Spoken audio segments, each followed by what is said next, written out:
The following program may be unsuitable for vegans, vegetarians, pescatarians, fruitarians, breatharians, and some members of the world's major religions. Viewer discretion is advised.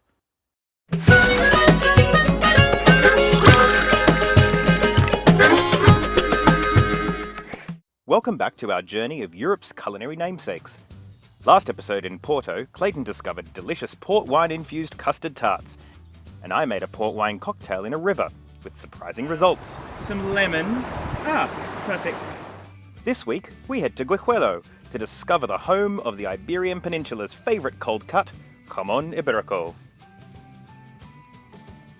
For the last few minutes, I've been trying to tempt these horses back over here with limp celery because they ate all my carrots and bit my finger. It doesn't seem to be working. Another thing I struggle with is vegetarianism, which I've been attempting since I was a child with varying levels of success. Unless I'm at a Filipino wedding, I generally try and make choices that are either seafood or veggie. And once a month, like most vegetarians, I eat a massive steak so that I can still have the strength to lift my arms and retain the will to live. Not bad for someone who actually enjoys the flavour of lamb's kidneys, blood sausage, and Chinese salted donkey. And while factory farming is nothing short of horrifying, choosing environmentally sound, free-range meats allows me to keep my smug sense of self-satisfaction. Thankfully, Jamón Ibérico is made from these pata negra or black-footed pigs that roam wild-ish in the native cork and oak forests of the Dehesa, a multifunctional agro-silvo-pastoral system that covers 20,000 square kilometres of the Iberian Peninsula.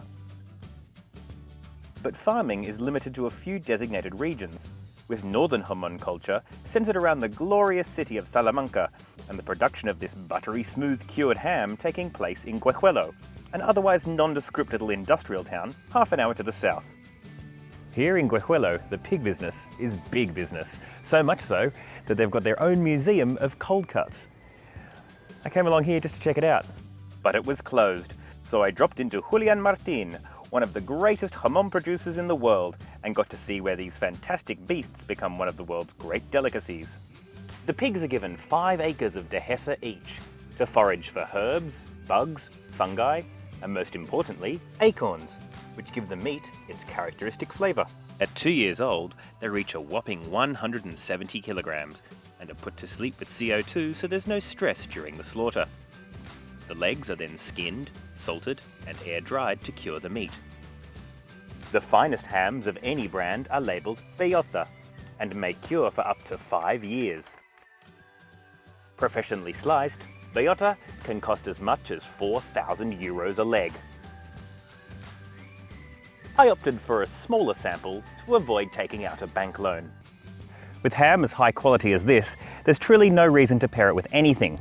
But if you must, a little slice of this salty manchego, which I picked up on my way through Don Quixote's homeland of La Mancha the other day, would be the perfect accompaniment.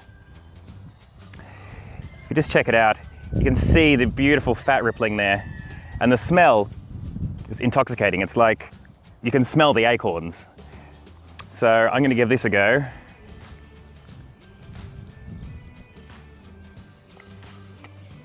Wow. It's incredibly creamy, very soft texture. It literally melts in your mouth.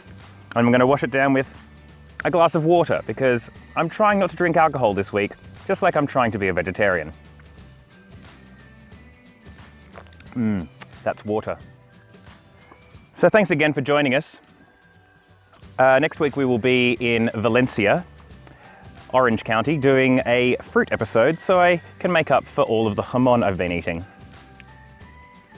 Until then, remember, there's nothing quite as satisfying as eating local produce. God, it's so good. Very good.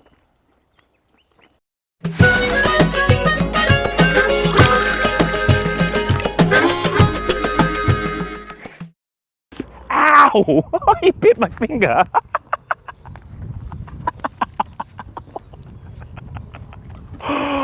Oh. I'm all out of carrots.